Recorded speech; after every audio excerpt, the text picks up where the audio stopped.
En trigonometría existen lo que nosotros llamamos identidades trigonométricas, ¿no?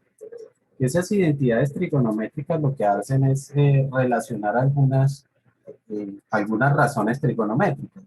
Por ejemplo, así una así rapidito que ustedes, no sé si la recuerdan, que me decía que la tangente de un ángulo es igual al seno sobre el coseno. ¿Sí? O también que, por ejemplo, que la cosecante de un ángulo era igual a 1 sobre el coseno. ¿Ok? Y así tenemos varias. El asunto es que aquí yo vuelvo a tener senos y cosenos, pero no se están dividiendo como lo tengo en estas identidades. No se están dividiendo, sino lo que se están es multiplicando. Significa que esas identidades en particular no me van a servir. Tengo que buscar otras identidades que multiplican ángulos. Y hay una en particular que se llaman ángulos dobles. Los ángulos dobles son identidades que se presentan para cuando uno tiene razones trigonométricas como seno de, de 2 veces alfa. ¿Sí?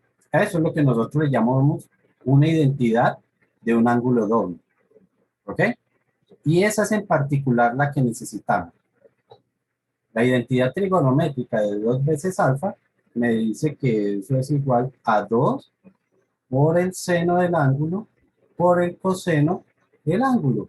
Y esa es precisamente, ¿por qué? Porque si ustedes se dan cuenta que yo tengo coseno, tengo el 2 y tengo el seno. ¿Ok? O sea que si esas tres cositas las coloco juntas, pues puedo decir que eso es equivalente a 2 veces alfa. ¿Está claro? ¿Sí fui claro con lo que quise decir? Sí, profe, pero si digamos aparece uno con tangente, le voy a aplicar, o sea, ¿cómo es? Bueno, perdón que yo aquí escribí es que seno sobre seno, de seno sobre coseno. Bueno, ya vamos a ver, ya voy a entrar un poquito y les explico algo más al respecto. Lo que quiero que vean es entonces qué es lo que voy a hacer. Lo único que voy a hacer es ordenar para que me quede esto, colocarlo en orden. ¿Sí? Entonces, ¿qué me quedaría? 300. Voy a llevar esto para la otra hoja para que me quede.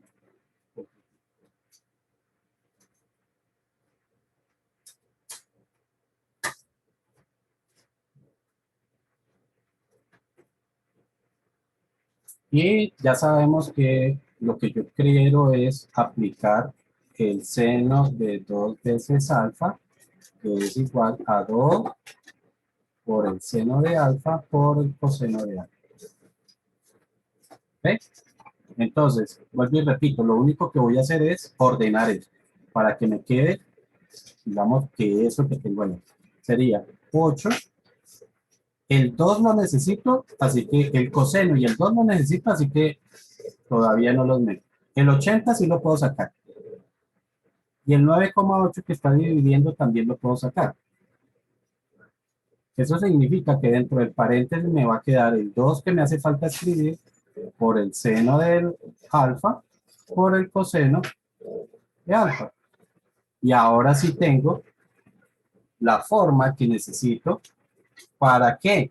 La idea es que me quede una sola razón trigonométrica y no me queden senos y cosenos, sino me va a quedar solamente el seno.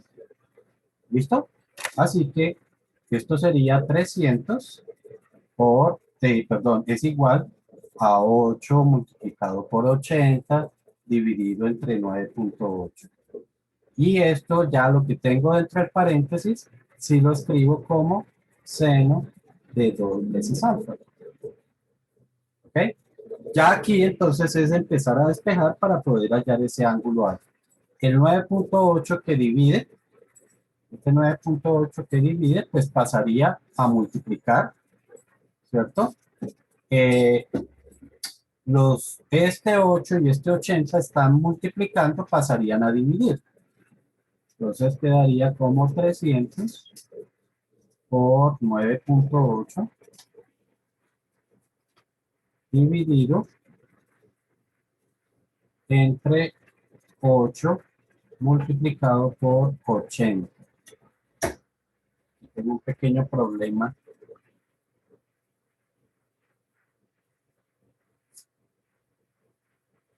Ya. Esto es 9,8. Y esto es igual al seno de 2 veces A. ¿Ok? Ahora lo que tengo que pasar es el seno. ¿Cómo es que pasa la razón seno? Seno menos 1. Correcto. Entonces, si quieres, ya para convertir eso todo en una sola cifra y no estar sufriendo con eso, con tanto número, 300 por 9,8 dividido entre 8 por 80.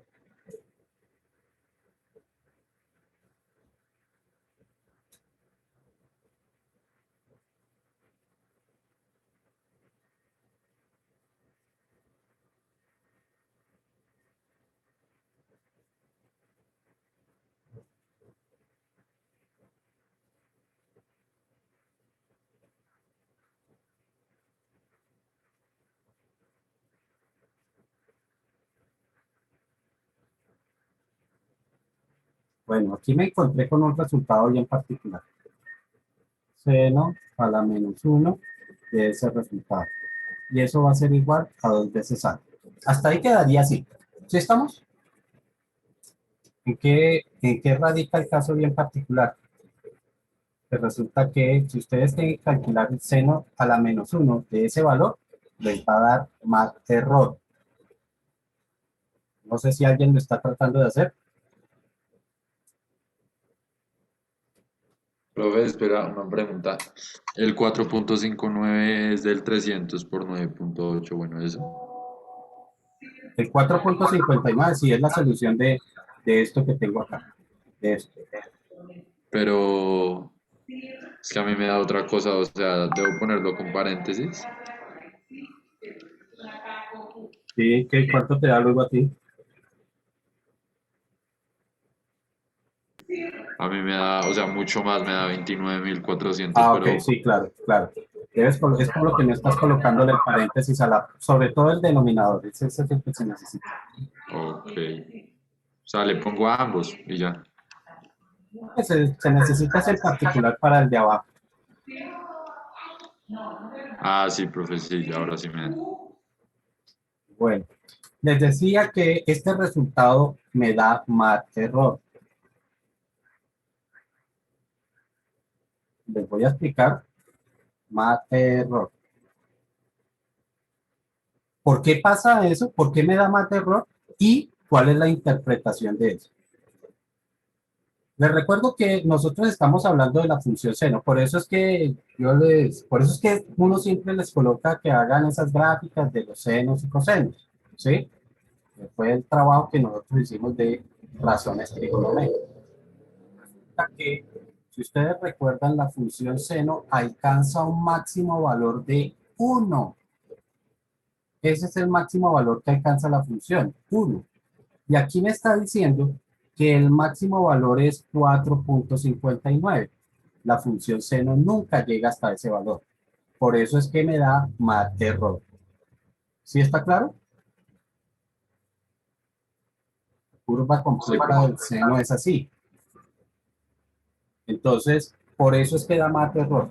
Porque me está diciendo que trate de buscar un ángulo cuyo seno sea 4,59 y no hay ningún ángulo que dé eso. Entonces, por eso es que da más error. Esa es la interpretación matemática. ¿Ok? Ahora, físicamente, ¿qué es lo que debemos entender? Es sencillo, que el cañón, el cañón nunca, nunca alcanzará los 300 metros. Sé que de pronto, por eso, si ustedes recuerdan al principio del ejercicio, yo lo cambié de 400 a 300, porque pensé que con eso iba a ser suficiente, pero no, ni siquiera alcanza a llegar hasta 300 metros. ¿Ok? Sin embargo, quiero cambiar el valor de esa distancia para que veamos cómo se terminaría el ejercicio. ¿Ok? Entonces no lo pongamos en esa distancia tan grande. Vamos a ver entonces con qué distancia podría ser para que... Profe, pues ahí no faltaría solo, bueno, el valor que nos dé seno menos uno y pasar el 2 a dividir y ya. Sí,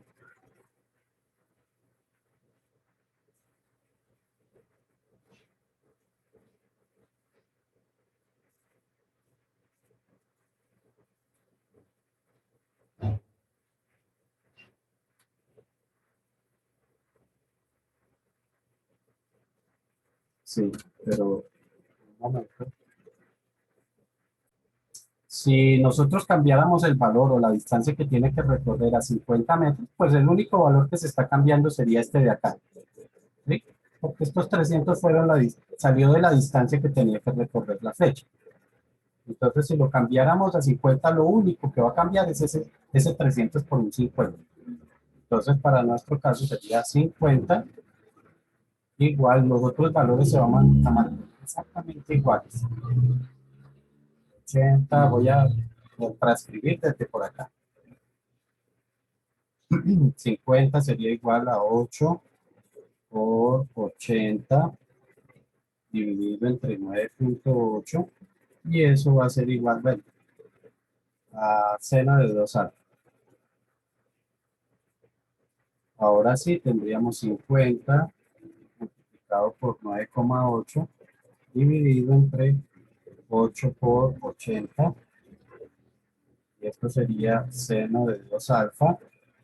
Ahora aplicamos el seno a la menos 1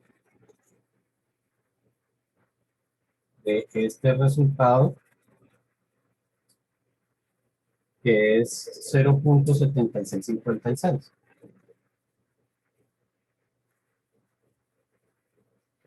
Bueno, todavía quedan unos decimales ahí. Sí, seno, ese resultado da 49.96. Entonces, el ángulo alfa sería de, perdón, esto es igual a 2 alfa. Así que 2 alfa es igual a 49.96. Y si pasamos el 2 a dividir, ahora sí estaría obteniendo el ángulo que es de 24,98.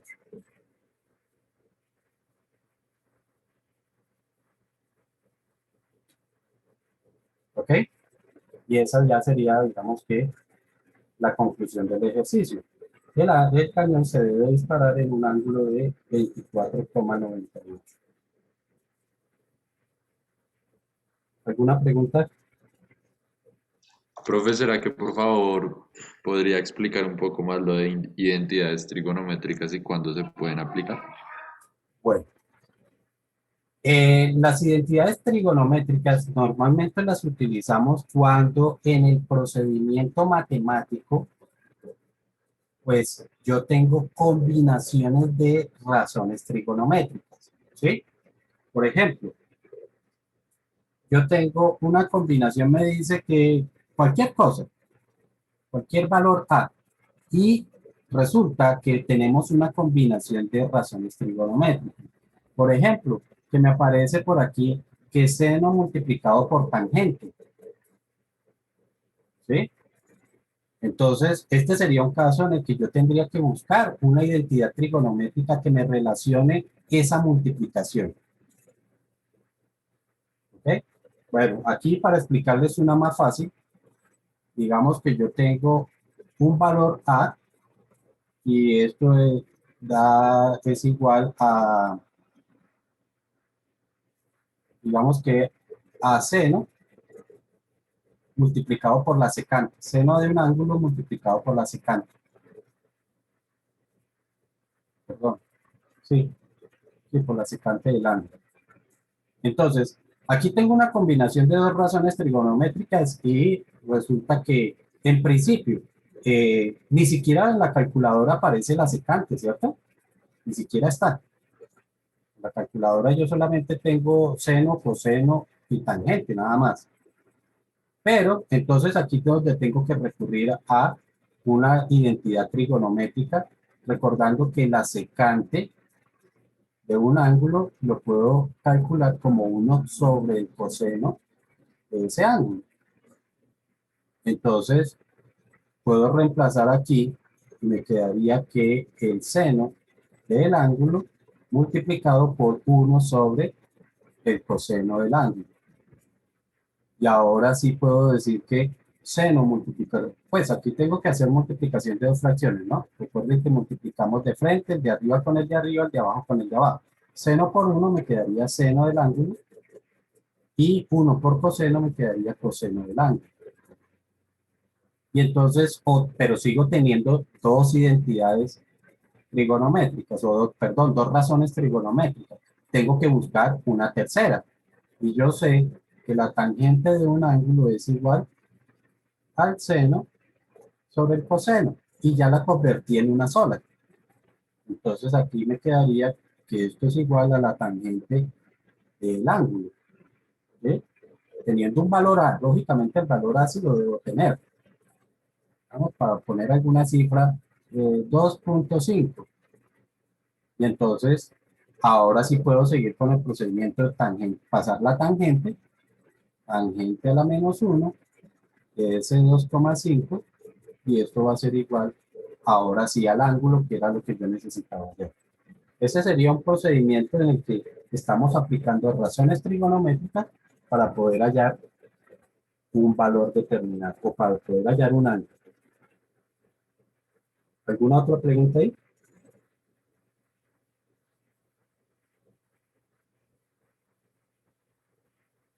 Eh, pues a ver, Profe, yo pero lo... sí, qué ¿Sí? pena. ¿Sí? Profe, iba a preguntar que si en las identidades trigonométricas se pueden aplicar en cualquiera, o sea, en cualquier movimiento, digamos en el movimiento parabólico, rectilíneo, en cualquiera. Bueno, siempre y cuando el movimiento tenga ángulos, sí lo aplicaría, lo podría aplicar. Pero si el movimiento no tiene ángulos, no, ¿en dónde voy a colocarlo? ¿Sí?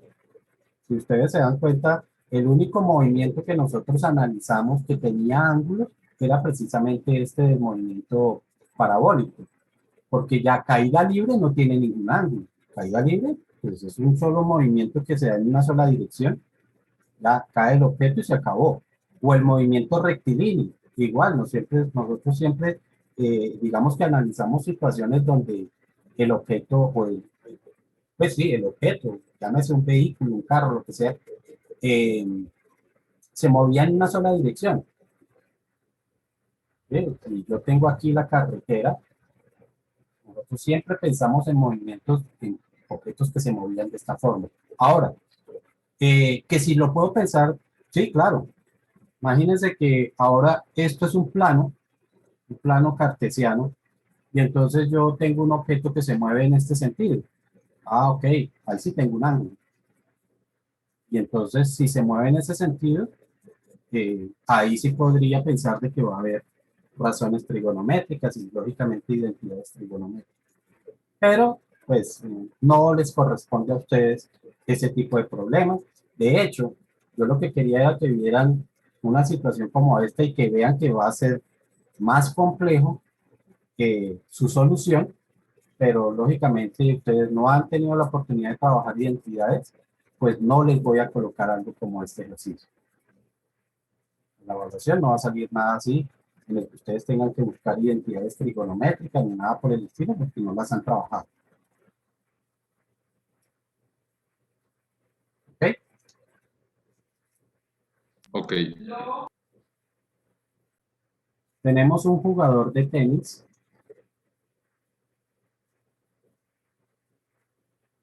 aquí está la malla, y él realiza un saque. Entonces, ¿qué tiene que ocurrir para que el saque sea efectivo? Pensémoslo solamente, pues yo sé que aquí aparecen unos cuadros y que si él tiene que servir de tal forma que la pelota llegue a este punto. ¿Ok? Entonces, pensémoslo solamente en la distancia horizontal, no No que si se desvía mucho para acá o si se quedó por aquí por fuera, no, sino que en el movimiento recto para que la pelota llegue hasta acá. ¿Qué tiene que ocurrir?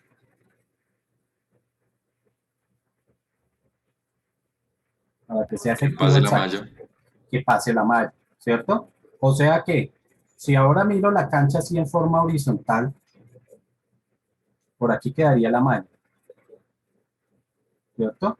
O sea que cuando haya recorrido esta distancia, la pelota tiene que ir a una altura superior a la altura de la malla. Yo no recuerdo bien, pero creo que eso es alrededor de 90 centímetros, por ahí cerquita, ¿ok?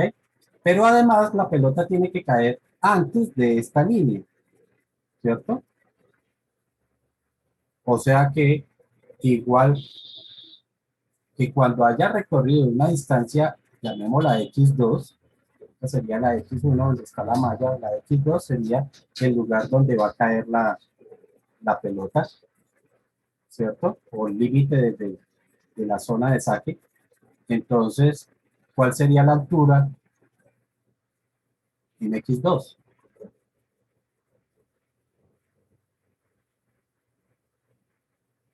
¿Cuál debería ser la altura? O sea, ¿a qué altura llegaría la pelota en X2, profe? Sí, ¿qué altura debe tener? Cero. Cero, ¿no? Cero, O sea, debería ser. claro, claro. El asunto es, vean, ¿y será solamente cero? Si fuera solamente cero, la pelota caería acá. Si fuera estrictamente cero, la pelota debería caer ahí. Y si cae acá, sirve también. Hoy tendrá que ser menor a 40. Menor. Bueno, eso es un 90. Yo dije que aquí esto es como un 90 centímetros que tiene más o menos la altura Ah, de bueno, la, que, entonces de la menor que malla. 90. Menor que 90. Y eso me garantiza ya de que la pelota cae. ¿Qué tal que la pelota haga este recorrido? A ver si lo puedo pintar. Ah, si la pelota hace este recorrido, por aquí pasó por encima de los 90, ¿cierto? Y va así. Ahí es menor, en ese punto es menor de los 90, pero todavía no ha caído. Y si llega hasta por acá la pelota, menor de 90 no me sirve. Profe, ¿no sería como un rango entre menor de 90 y cero? Ok, ahí es donde viene el problema. Un rango. Y resulta que yo no puedo trabajar con rango, ¿sí? No puedo hacerlo de esa forma. Necesariamente tiene que ser las condiciones. Por eso les quería recordar, nosotros cuando hicimos el problema del jugador de fútbol dijimos que la primera condición era que cuando pasara la barrera, la altura, la altura tenía que ser superior a la barrera y que cuando llegara al arco, la altura tenía que ser inferior a la medida del arco, no sé, 2 metros más o menos. ¿Se acuerdan que eso fue lo que planteamos? Ese fue el análisis que hicimos en ese momento para saber si lo hacía o no lo hacía. Calculábamos la altura cuando llegara a la barrera, que si no estoy mal, estaba a 9 metros. Entonces, ¿cuál era la altura del balón cuando estuviera pasando por encima de... Y después decíamos, creo que la cancha quedaba a 30 metros, una cosa así. Y entonces después lo que dijimos, bueno, ¿y cuál es la altura cuando haya recorrido 30 metros? No sé si se acuerdan de ese problema. O sea que para ese problema las dos condiciones era pasar el arco y llegar a, perdón, pasar la barrera y llegar al arco. Así que lo que quiero que entendamos es cuáles son las condiciones que nosotros propusimos. Primer condición, que cuando pase por la barrera, la altura tenía que ser mayor a la barrera, ¿sí? Mayor a la barrera. Y la otra condición es que cuando llegue al arco, cuando llegue al arco,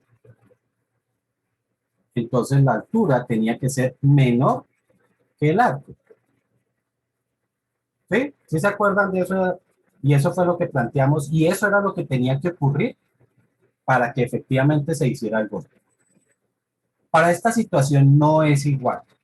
Para el paso de la malla, sí tiene que ser el mismo. O sea que para este problema, eh, tendríamos que decir que cuando llegue a la malla, cuando llegue a la malla, Y debe ser mayor de la malla. ¿Ok? Pero para la segunda condición ya no puede ser así. Ahora tenemos que decir que cuando la altura sea igual a 0, x2 tiene que ser menor de la línea. ¿Sí? Tiene que ser menor que esta línea de acá. Esa distancia que haya recorrido tiene que ser menor de ese valor. ¿Sí está clara la condición? Eso es lo que nosotros debemos proponer para un problema como este. Profe, Dime. el último línea es, pues, se refiere a que ya se sale de la cancha, ¿sí? Claro, si la altura es mayor, perdón, aquí digamos que el piso es la altura cero, ¿cierto? Yo necesito que cuando tenga la altura cero, la distancia recorrida sea menor del x2. Si es mayor del x2, pues ya digamos que del límite del saque.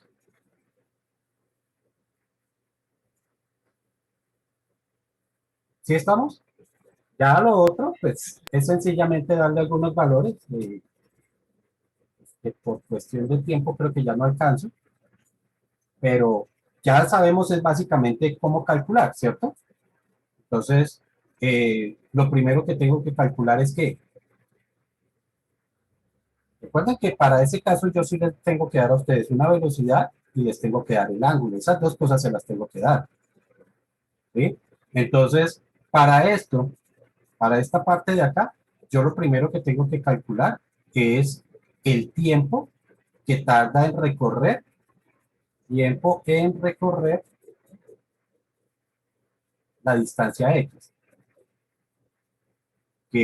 ¿Cuál sería la distancia X? Pues la distancia X1, es decir, hasta dónde se encuentra la malla. ¿Sí? Y pues eso lo hacemos con el movimiento horizontal. Sabemos que en el movimiento horizontal la distancia es igual a la velocidad en X, que sí la podemos calcular porque ya tenemos estas dos cosas multiplicada por el tiempo. ¿Sí?